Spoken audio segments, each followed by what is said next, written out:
discuss where we're going.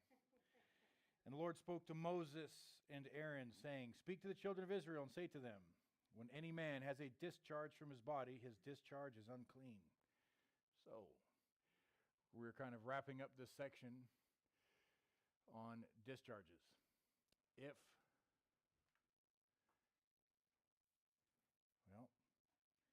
This is going to be a very straightforward chapter. So if there's things that you don't want to be heard, you can either put earmuffs on or you can walk out and come back in chapter 16. So the main thoughts, and we're continuing with the same kind of concept of really personal sanctification. So we're enforcing personal sanctity, but we're also really discussing the concept of stopping the spread of infection. So as we move through, especially chapter 15, in chapter 16, we get to discuss the Day of Atonement. So he's got one more little weird section before we get to that chapter. Something to really consider as we're moving through, especially chapter 15, because a lot of people kind of take certain things out of context. We're breaking the chapter down basically into 4 parts. So we're talking about the discharge from a body, which all that word means is a general word for flow of liquid. The same word we have seen used in Exodus when it talks about a land flowing with milk and honey. It's the exact same word. I know that doesn't make the visual any easier. I found it interesting. Last week, people had asked if we need pictures of leprosy on the screen. This week, nobody even attempted these pictures. So we're going to break it down to 4 parts. There is a natural discharge from a body. We're all adults. We know exactly what that means. So we are not going to go into detail. There is an unnatural discharge from bodies. This chapter is broken down essentially into, 5 parts. So you're going to have the natural and the unnatural discharge from the man's body. Then it'll go into the natural, the unnatural discharge from a woman's body, and a warning. Because you have to remember, this is really enforcing the personal sanctification. So if someone is unclean, if someone is defiled, and they decide not to go through their ritual cleansing, or decide not to isolate for their 7 days, like we saw in previous chapters, instead they go out into the group, they would be essentially defiling people. And what we're going to see at the end of this chapter and going into chapter 16 is they will be essentially defiling the tabernacle and not even know it. So we can see really how much personal responsibility there is here. And a lot of people like to wash these sections away, and it's unfortunate. Wiersbe makes a really good point that these are not pious suggestions, but these were commands from the Lord. So these things were supposed to be taken very seriously. So we're talking about discharge. We're going to notice that there is no inspection by a priest. So you remember the concept with leprosy. If you have this weird little spot on your skin, you had to show yourself to the priest. The priest would come out and inspect, and he would go through the protocol from there. There was no inspection for the discharge. It was rendered to the individual. So as we're going through this section, we're going to, some of it's going to be like, well, that doesn't really pertain so much to my personal walk. Some of it might not. However, it is important for us all to understand that your walk, your growing in the grace and knowledge of Jesus, your strengthening in your faith, that's on you. You do something weird, you can't go pointing fingers at your pastor or your youth leader or whatever the case may be. You have to be able to look at this thing, not just for some of your growth. Now, certainly we have a part to play there, but for your growth or for your error. That's one of those things that you need to make sure you're taking responsibility for at the individual level, but also for the husbands or the leaders of the households at that level for the rest of your family. But there was no inspection by the priest. It was all essentially on the individual, but there was also this cultural expectation of enforcement. So one of our references, once we get to verse 25, goes to Matthew chapter 9, Mark 5, and Luke chapter 8. That was the woman with the flow of blood for 12 years. She was rendered unclean. You don't really see it a lot in the text. Some of the Christian shows did a pretty good job with it. She's trying to muscle her way through, and someone recognizes that that's a woman unclean with a flow of blood, and she was unclean. She would have to announce herself just the same. They were trying to have her removed from the crowd. She would be removed from all access to the synagogue, from worship, from sacrifice, from business, from family, from friends. She would have been removed from that situation. So that you also see kind of this cultural enforcement there as well. So verses 1 through 15, we're talking about the unnatural discharge from the male's body. This discharge, verse 2, shall be his uncleanness in regard to his discharge, whether his body runs with his discharge or his body is stopped up by his discharge. It is his uncleanness. So we're talking about some sort of disease, which really ranges anywhere from diarrhea to a venereal disease. That's essentially what we're dealing with. Every bed is unclean on which he who has the discharge lies, and everything on which he sits shall be unclean. So just like we saw in the previous chapters, that concept of defilement spread through contact. He who sits on anything on which he who has the discharge sat shall wash his clothes and bathe in water and be unclean until evening. And he who touches the body of him who has the discharge shall wash his clothes and bathe in water and be unclean until evening. It really, I love this. I do love these chapters. When we opened up the book of Genesis, we talked about how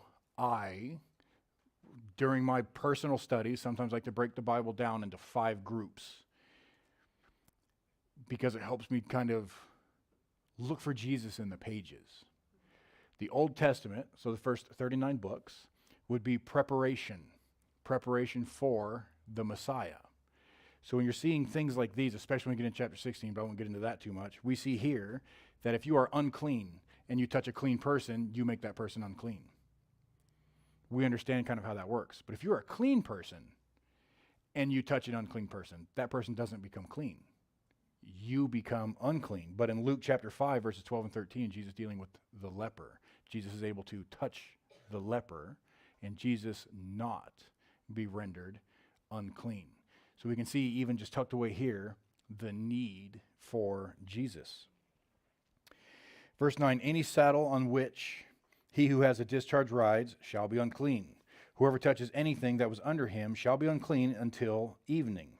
He who carries any of those things shall wash his clothes, bathe in water, and be unclean until evening. And whomever the one who has the discharge touches and has not rinsed his hands with water, he shall wash his clothes and bathe in water and be unclean until evening. The vessel of earth that he who has the discharge touches shall be broken, and every vessel of wood shall be rinsed in water. And when he who has a discharge is cleansed of his discharge, then he shall count for himself 7 days for his cleansing, wash his clothes, bathe his body in running water, then he shall be clean. On the 8th day he shall take for himself 2 turtle doves, 2 young pigeons, and come before the Lord to the door of the tabernacle of meeting, and give them to the priest.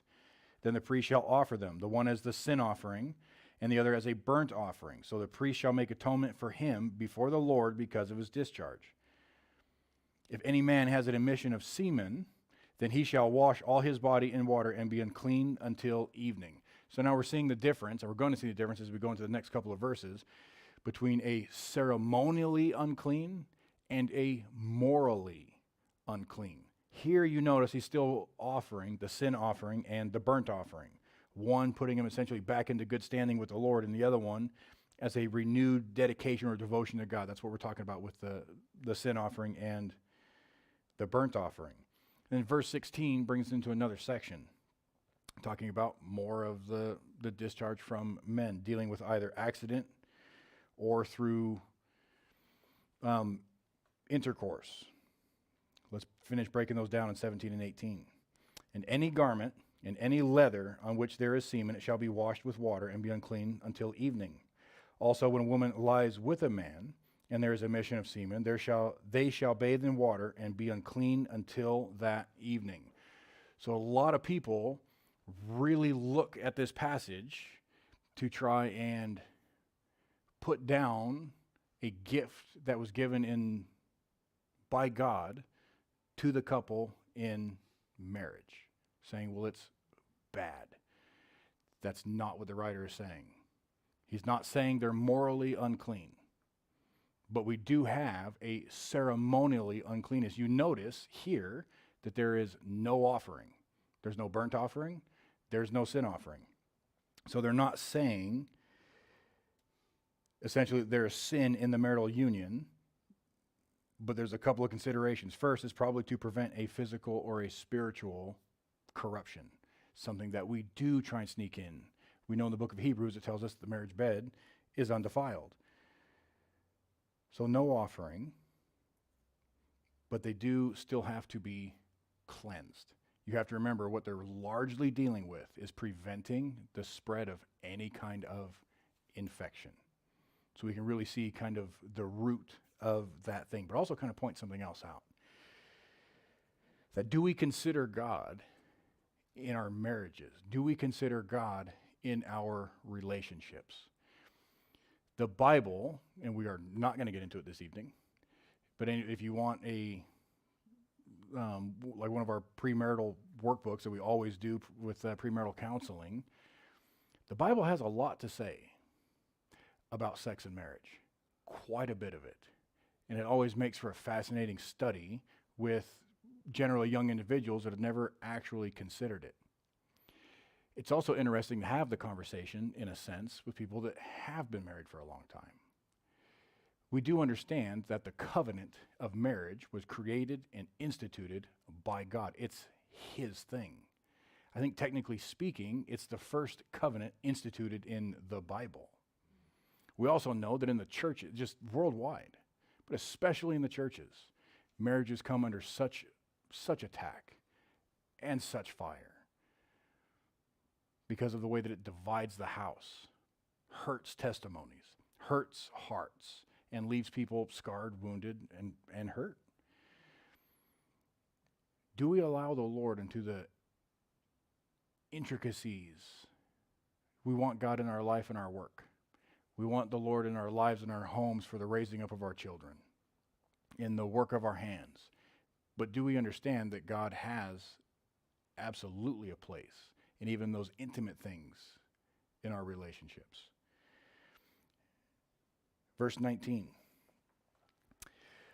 Verses 19 through 24, we go into, verses 1 through 15, the abnormal discharges from the male body. Verses 16 through 18, normal discharges from the male body. Verses 19 through 24, the normal bodily function for the woman. If a woman has a discharge, and the discharge from her body is blood, she shall be set apart 7 days, and whoever touches her shall be unclean until evening. Again, this is ceremonial. This is not moral. She's not being punished for something that was already given to her as a gift. And we talked about that one a couple weeks ago. But it also, because she's essentially removed for that 7 days, it's supposed to allow essentially for rest and for healing. Everything that she lies on during her impurity shall be unclean. Also, everything that she sits on shall be unclean. Whoever touches her bed shall wash his clothes and bathe in water and be clean until evening. Whoever touches anything that she sat on shall wash his clothes and bathe in water and be unclean until evening. If anything is on her bed or on anything on which she sits, when he touches it, shall be clean until evening. And if any man lies with her at all, so that her impurity is on him, he shall be unclean 7 days, and every bed on which he lies shall be unclean. So again, one of the big concepts is stopping the spread of infection. However, we've kind of got some neat stuff that ties into this passage. In Ezekiel chapter 18, verse 6, not lying with a woman during this normal cycle is evidence of a righteous man. It's kind of interesting when you think about that one. All through the Word, it still teaches to us restraint. It teaches to us sexual restraint. What rabbis would teach is that no one's going to defile themselves for pleasure when it came to this passage. We know that a lot of pagans had different concepts of their fertility rites that deal with this passage, but God makes it pretty clear in Ezekiel that there should be restraint and that God should have access to all things within our life. Verse 25 starts the abnormal. If a woman has a discharge of blood for many days, other than at her time of customary impurity. So again, this goes back to the woman with the flow of blood for 12 years. Or if it runs beyond her usual time of impurity, all the days of her unclean discharge shall be as the days of her customary impurity. She shall be unclean, which is why we see such isolation and such a desperation in the woman to get to Jesus. So when you really look at that and all the things that she risked, because she was essentially defiling people without them noticing it. Even when she reached down, she touched the tassel, like essentially the prayer tassel at Jesus' garment. His garment, though he was not rendered unclean, one of her fears would have been, well, for the sake of my healing, she could have rendered his garments unclean. So, I mean, how many people would she have really fought through, essentially, to get to Jesus? So this really explains her level of desperation, doing everything she can to make her way through the crowd that even Jesus and his disciples were making their way through. Every bed on which she lies, all the days of her discharge shall be to her as the bed of her impurity, and whatever she sits on shall be unclean as the uncleanness of her impurity. Whoever touches those things shall be unclean. He shall wash his clothes, bathe in water, and be unclean until evening. But if she is cleansed of her discharge, then she shall count for herself 7 days, and after that she shall be clean. On the 8th day she shall take for herself 2 turtle doves, or 2 young pigeons, and bring them to the priest to the door of the tabernacle of meeting. Then the priest shall offer one as the sin offering, the other as a burnt offering, and the priest shall make atonement for her before the Lord for the discharge of her uncleanness. Thus you shall separate the children of Israel from their uncleanness, lest they die in their uncleanness when they defile my tabernacle that is among them. So really what this is leading to is purity in worship. Such a fascinating concept. Them bringing their impurities into the tabernacle, which would essentially invite judgment, which will continue that thought once we move into chapter 16. But this is the law for the one who has a discharge, and for him who emits semen and is unclean thereby, and for her who is indisposed because of her customary impurity, and for the one who has a discharge, either man or woman, and for him who lies with her who is unclean. So stopping the spread of infection, encouraging personal sanctification, and essentially as well to discourage a trespass in these areas. Chapter 16, we get to move into the Day of Atonement, Yom Kippur. So the day, essentially the day of covering.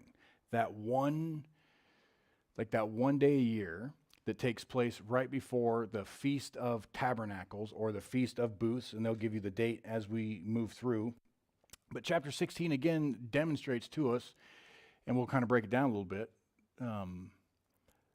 When I say we break down the Bible into 5 different sections, and the first section being preparation. Preparation for what? Preparation for the second part, which is the Gospels, which is manifestation. We have all of this stuff, all of these amazing types and pictures and Christophanies, all these amazing things that point forward to us so that you're able essentially to do what? Identify the Messiah. A lot of people got really confused when Jesus claimed to be the Messiah because he didn't have armor. He didn't have a sword. He didn't have a proper army.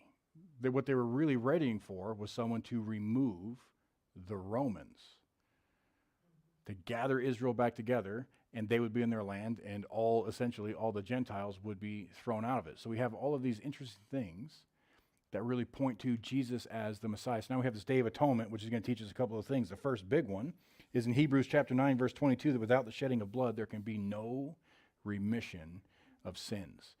This is that time of the year when the high priest and the high priest alone would offer a sacrifice for the nation of Israel.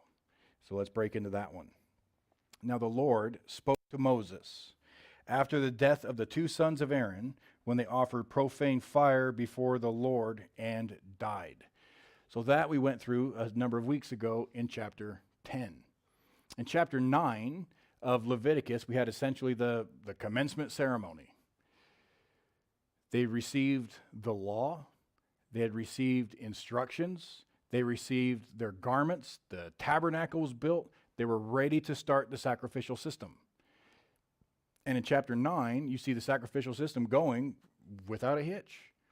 But then something weird happens in chapter 10. Nadab and Abihu, the sons of Aaron, two of the priests, like day one, two of them are killed because they offered a profane fire. That word is a strange fire. They were doing something that was not authorized, not commanded of the Lord, and we saw it kind of in the text that they were doing something that did not glorify God.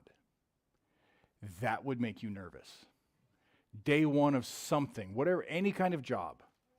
Anybody like work in a warehouse, or I imagine a lot of you probably have jobs, if you don't do it right, someone's going to get hurt, or worse. Anybody working with equipment, or as soon as you go into a warehouse and the shelves start falling over. Like the place is just, it seems unsafe. And maybe not everybody understands exactly what happened.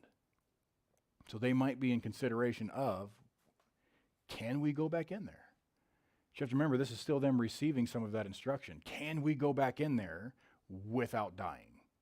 Like Aaron's fine, but he's like the high priest. What about the rest of us?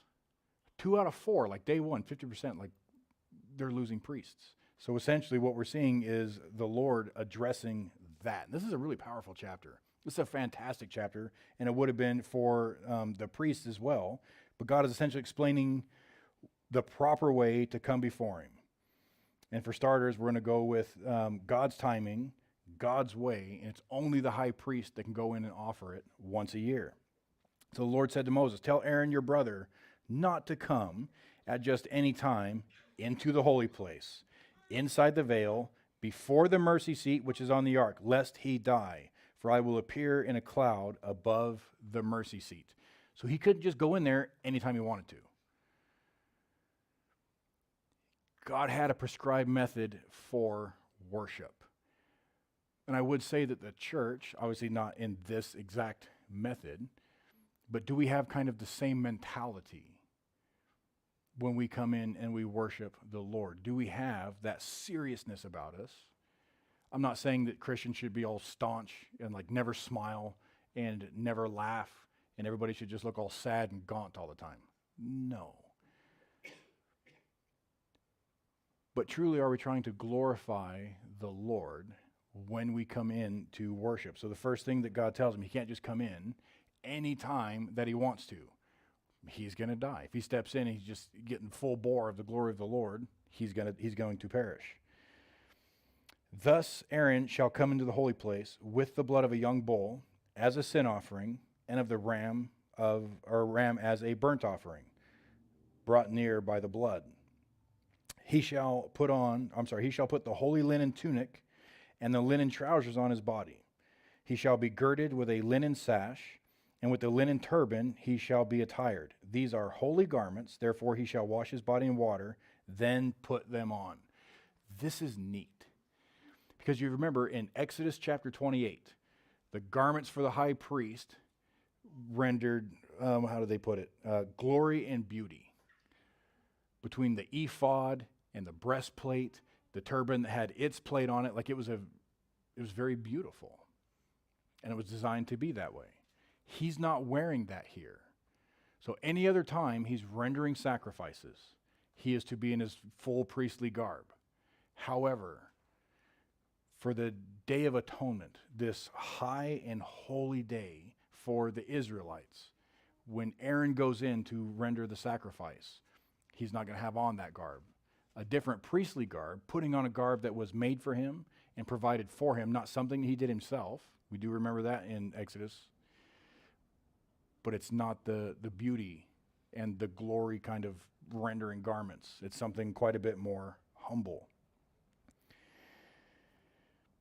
And he shall take from the congregation of the children of Israel 2 kids of the goats as a sin offering, and 1 ram as a burnt offering. Aaron shall offer the bull as a sin offering, which is for himself, and make atonement for himself and for his house. He shall take the 2 goats and present them before the Lord at the door of the tabernacle of meeting. We're noticing interesting verbiage. This day is a huge deal. The Day of Atonement, Yom Kippur. Aaron has no help. The high priest, start to finish, he's doing all of this process all by himself. Then Aaron shall cast lots for the 2 goats, 1 lot for the Lord and the other lot for the scapegoat. As Jewish tradition goes, the 2 goats that are brought forward need to be as identical as possible. One's not going to be bigger than the other one. One's not smaller than the other one. One's not got some kind of one little weird deformity. Everything is shaped and everything is identical. And you see that they're casting lots. That what a lot of people believe is there's no distinction between the 2. But it's a demonstration of the things of the Lord. In Proverbs chapter 16, verse 33, it says that man casts the lots, but it's God that decides that decision. So we still see essentially the Lord's choice in the situation. So these 2 goats are brought before the Lord, as identical as possible. Lots are cast, and a lot of people say, well, was it actually lots? Some people do teach or believe or render, especially based off of older rabbinical teaching, is it was the Urim and the Thummim. Probably the 2 different colored stones that were carried in the ephod or on the breastplate of the high priest. A stone, yes, for that goat, or a no for whichever goat, and the decision would go from there. And Aaron shall bring the goat on which the Lord's lot fell and offer it as a sin offering. So the first part, as far as the offering is considered, for the Day of Atonement, whatever lot fell on that particular lucky or unlucky goat, that one went up as the sin offering. But the goat on which the lot fell to be the scapegoat shall be presented alive before the Lord to make atonement upon it and to let it go as the scapegoat into the wilderness. That concept of scapegoat is it's just that. It's the goat that escapes. One goat is going to go as a sin offering, and the other goat, and we'll get into its instruction, essentially gets put away. I love the picture. How is atonement made? Hebrews chapter 9, verse 22, without the shedding of blood, there can be no forgiveness of sins. So the how we see in the goat that was offered as a sin offering, but the effect is what we see in the scapegoat. It's not the first time we've seen it. You remember with the leper, they had to bring 2 doves. 1 dove was essentially rendered as the offering. Some of the blood was put onto the other dove, and it was set free into the field, the scape dove. Skatebird. So we see the how, and we see the effect, that sin is put away, which will continue into that one. And Aaron shall bring the bull of the sin offering, which is for himself, and make atonement for himself and for his house, and shall kill the bull as the sin offering, which is for himself. Then he shall take a censer full of burning coals of fire from the altar before the Lord, with his hands full of sweet incense, beaten fine, and bring it inside the veil. So what is he doing now? You remember it's the Lord that kind of started that fire at the altar, which could be a part of the strange fire, and we discussed that already in chapter 10. So Aaron, or the high priest, whoever that one individual was, would go to the altar, take coal from that altar, and fill it up with a whole bunch of incense, finely beaten. Why would he do that? Creates a whole mess of smoke. Whole bunch of incense that's being into the air, and this is the reason why. And he shall put the incense on the fire before the Lord, that the cloud of incense may cover the mercy seat that is on the testimony, lest he die. That's why. This is another one of those reasons why he couldn't just wander into the Holy of Holies. I know it says tabernacle, and sometimes it seems like a general word. What is a tabernacle? Is that the full court? The outer wall, you remember, was 75 feet by 150 feet. Was it that? Was it the actual tent of meeting, the smaller tent inside the walls?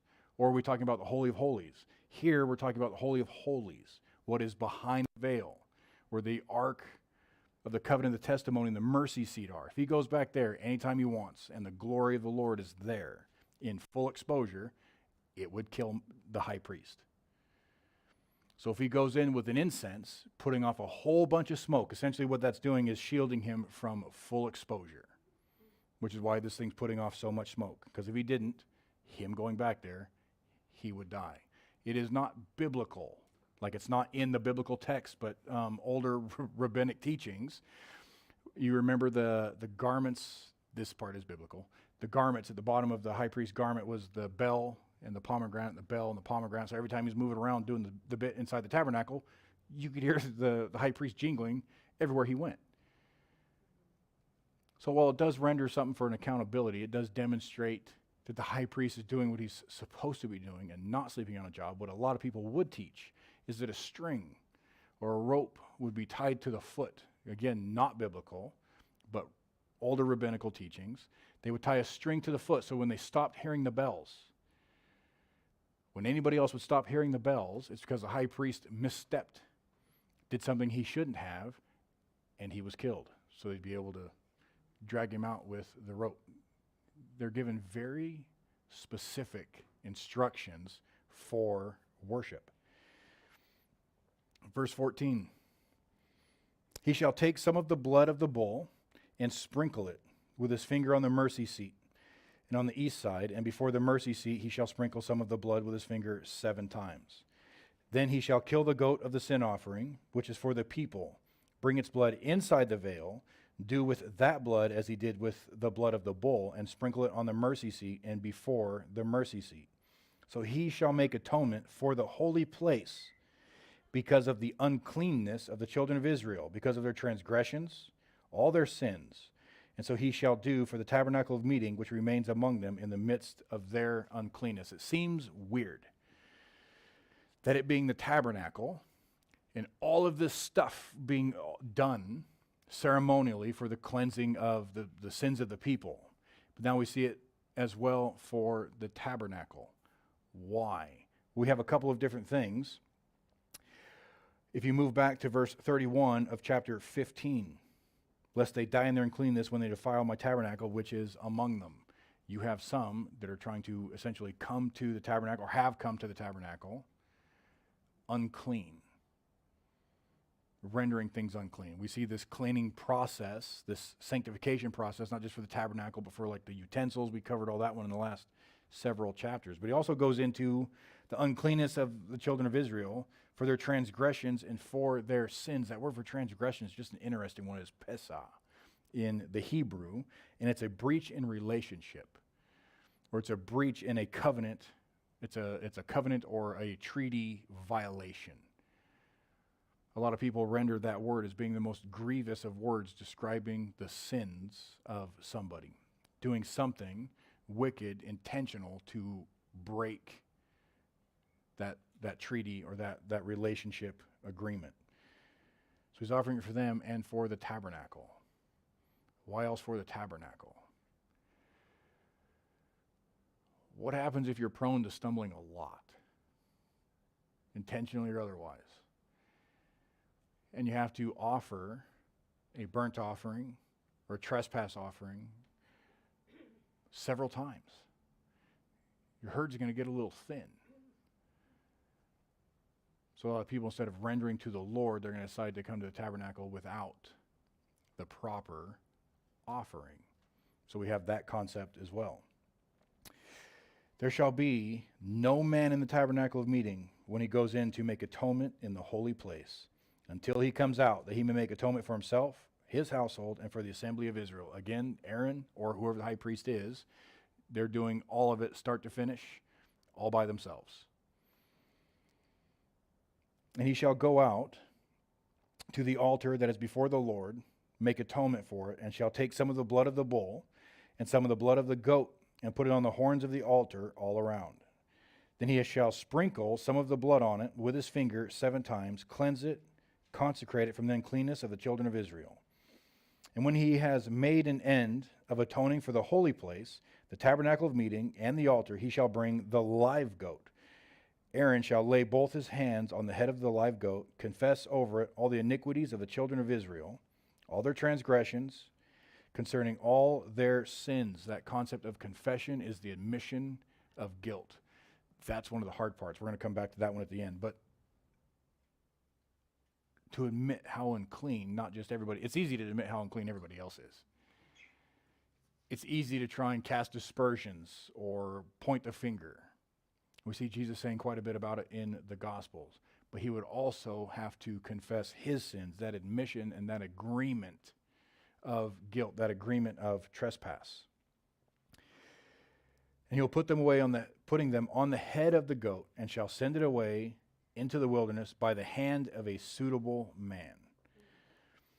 So it still demonstrates that sins are forgiven at the punishment of an innocent party, putting them onto an innocent party. And we see that these sins here, which is why the Old Testament points to a greater sacrifice, is what the author in Hebrews tells us, because they're put away here, but not actually fully eliminated. So after the high priest has offered the sacrifice, so now he goes to the scapegoat, and somebody that's suitable would walk the goat out.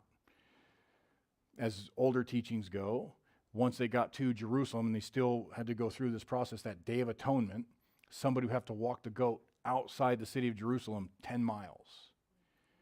And then they'd have to wait there to make sure the goat goes out of their sight. The goat shall bear on itself all their iniquities to an uninhabited land, and he shall release the goat in the wilderness. It's just neat. I really want to dive into this, but we're going to save it because we're going to talk about the abuso on Sunday. So we get to talk about hell and a couple of other really neat things on Sunday, so we're not going to dive into that one just yet. Verse 23, then Aaron shall come into the tabernacle of meeting. He shall take off the linen garments which he put on when he went into the holy place, and shall leave them there. He shall wash his body with water in a holy place, put on his garments, come out and offer his burnt offering and the burnt offerings of the people, and make atonement for himself and for the people. The fat of the sin offering he shall burn on the altar. He who released the goat as the scapegoat shall wash his clothes and bathe his body in water, and afterwards he may come into the camp. That's fascinating. That's kind of a neat little section. They just went through all of this cleansing. They went through all of the purification, ceremonial stuff. He offered up the sin offering. And then there's just one, I don't know, it doesn't really say a suitable man. What does suitable mean? Could have been a dude that can hike 10 miles. Could have been someone that's trustworthy. It's a goat. I mean, to us it might not mean much. Some of you it might. I've had goat. One of my favorite foods, and this is going to sound weird, maybe I'm revealing way too much about myself. One of my favorite foods in Africa. I kid you not. I don't remember where we went. Not only do they make this really amazing salsa that is like the hottest thing I've ever eaten, but it's gone inside of like 3 seconds. But they put it on everything. One of my favorite dishes was goat and hot dog soup. Hot dogs were on everything. Where we were at in Liberia, I had hot dog salad, hot dog pizza, hot dog and goat soup, hot dog and fish soup. Some people can do some really cool stuff with goat. How tempting would it be if you're that untrusted, you're not the suitable guy, to be like, okay, I want to walk the goat out. Bob's not looking. Historically, the releasing the goat became a problem. What would the goat do sometimes? I don't want to go that way. I'm following Bob back to camp. Interesting pictures. They start tying thread, a red scarlet thread, to the horns of the goat. So if anybody just happened upon the scapegoat in the wilderness, you can see kind of the picture connotation that we have there. And they would try and put it away. So you have this guy, the one lucky guy or unlucky guy, the suitable man that has to walk this goat out 10 miles, then watch that thing. I don't know how, I've never owned a goat. I'm not a goat person. I'm not a rancher. I don't know how long it would take for a goat to leave your sight. But he had to stay there. All that work. And I don't imagine anybody volunteered for that particular gig. When he came back, he still had to wash. Why? Like you ever see that kind of neat stuff in the text? That goat is bearing the iniquity. So essentially that goat is just goat sin. Brushing up against it. Even walking out, doing the things he's supposed to be doing. Walking out in the world, coming back. He's still rendered, not morally, but ceremonially unclean. What a fascinating thing. Where else do we see that? We see it in the upper room, don't we? In the New Testament. They're already washed. They're already cleansed. But Jesus is washing their feet because as they go out in the world, you're still going to pick up dirt. So as believers, we still need to be washed by the water of the Word, is what the New Testament tells us. We still need that daily washing, that daily time with Jesus, because everywhere we go, you're bumping into things that are just unclean. So when he comes back in, he still has to bathe. Verse 29, this shall be a statute forever for you. In the 7th month, on the 10th day, we'll break this down. They give the months and the dates break down here in a few chapters, so we'll wait on those. You shall afflict your souls and do no work at all, whether a native of your own country or a stranger who dwells among you. For on that day the priest shall make atonement for you to cleanse you, that you may be clean from all your sins before the Lord. It is a Sabbath of solemn rest for you, and you shall afflict your souls. It is a statute forever. What does that mean? Because when we think of affliction, we think of all the weirdness that the church has done over the last 2 millennia. Physical harm is what a lot of people try and render this text. But essentially, what we're looking at is humility and repentance, denying yourself. So that day of rest is important, essentially for 2 reasons. One, it demonstrates that you are saved wholly by God's grace. You are saved fully by God's grace. But 2, the logic that I typically hold to is we really like to be distracted. When you have this day and you know that one guy, one high priest, is doing all this work in offering the sacrifices, that day of atonement, and you're not supposed to be working, but rather in that serious reflection of sin. We don't like that. There's things in our lives that we want to hang on to, knowing they're bad for us, knowing they're poisonous, knowing that the Lord is rendering conviction about it.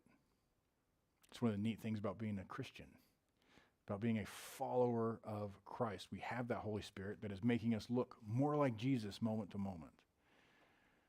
And when there's something in our lives that doesn't make us look like Jesus, that incurs conviction.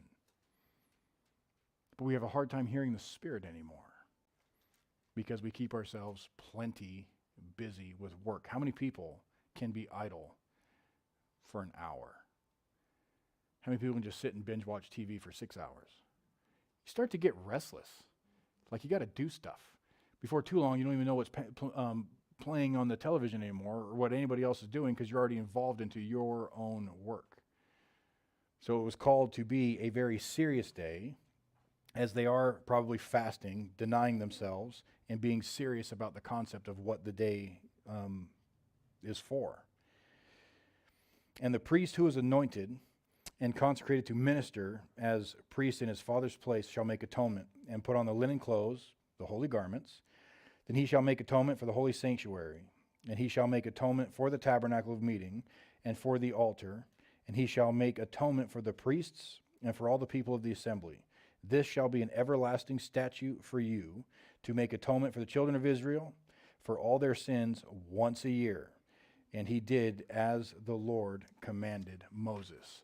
So in chapter 16, we're really showing the seriousness of sin and the seriousness in our worship. And it's neat the things that we find in chapter 15. If we still move forward with the concept of some of this defilement or this uncleanness like we did with leprosy being that picture of sin, what do we do as far as a matter of personal sanctification? Because we do see when sin tarries or becomes known or grows within the fellowship, we have seen it bring on apostolic judgment, if you will. You remember in 1 Corinthians, which we'll go into once we finish up with the book of Revelation, Paul caught wind of some of the things that were happening in the church in Corinth, and nobody was doing anything about it. It's like, you know what, you haven't judged your situation. I've judged the situation. They're going to be removed from your midst. We're also told if we judge ourselves, we wouldn't face judgment. Do we have that level of personal sanctification? We should. Especially as a church, we should. How much weird stuff is out there right now? What do we have that keeps that in check? Because if you don't, it allows infection to spread. I'm willing to bet some of us have dealt with infectious stuff. We've seen some of them, anybody work in any kind of health care. When you're working with certain types of patients, you have to have a certain level of care because when you're doing things, there's just bodily fluids, there's blood, there's saliva, there's all sorts of pretty stuff in the picture. Do we treat sin that way? We typically do not. That's one of the things that lets the infection spread. What we like to do is sit there and poke at it or reason with it instead of just fleeing from the situation entirely. We see the concept of sexual sin, which is probably what we're dealing a little bit of in chapter 15. We spend a lot of time praying about it when we should be spending a lot of time just fleeing from it entirely, not even placing ourselves in that circumstance. But if we treated sin like it was an infection, I'm willing to bet that things looked different. How many of us had friends that had something going on with them? Please don't raise your hands. But if they had something going on with them, something that was actually infectious, and it made you want to touch it or lick it. Yeah, see, that's the face you should make with sin. Touching it is like, oh, it's not that bad. Poke. Thank you, Candace. Poke, it's going to be fine. The face that you should be making at sin, at your sin, please don't go around looking at everybody else that way. But when I say, oh, does that make you want to lick it? Like some kind of open, just nasty wound, that's the face you should be making at sin. I don't think we should be watching this. You know what? You're right. We shouldn't be. If we saw death in sin, if we looked at it like it was just something cancerous, we wouldn't play with it. We wouldn't chuckle at it. We wouldn't make light of it. Some of us have issues or have friends that have things physically in their bodies that are going to kill them. We don't chuckle about that. Likewise, especially what we have, the seriousness here, should not chuckle about sin. Sin, period, brings death. There is no escaping that fact. There's no other way around it. Remissions of sins requires blood. If we take the word and all the truth that is in it, it should lead us this conversation into the Garden of Gethsemane when Jesus prayed the night of his arrest. He said, Lord, if there is any way, this is Jesus praying, if there's any way for this cup to pass, nevertheless, your will be done. That's a heavy prayer. What is Jesus praying? Lord, if there's any other way to cleanse their sins and get them back, can you do that? What happened with Jesus? Still went to the cross. That's the cost of sin. Without the shedding of blood, there is no forgiveness of sin. We should look at it that way. If we have sin in our lives, we should be taking, maybe not like these steps, but we should be taking all steps possible to remove it. Because if we keep carrying it around with us, just like we've seen in the last 3 years, not with sin, but with everything else, people hacking and coughing and spitting and spewing and walking around and licking people's pens, like the sicknesses are just never ending, it seems. Isolate it, get rid of it. Otherwise, it's just going to continue to be a poison and a cancer and a dead weight in the believer's life. Let's pray together. Lord, thank you so much for another evening we get to spend in the ministry of the Word. And Lord, I am very thankful for the insight as we move through even this weird section in the book of Leviticus, God, we still get to see you. And Lord, we get to see how necessary you are in every detail of our lives. Lord, especially of us that are your followers, we shouldn't have anything that we're keeping you out of. So I pray, God, that you would just draw us closer this evening. We love you, Lord, and we praise you. And we pray in your holy name. Amen. I felt like there was stuff. Nothing.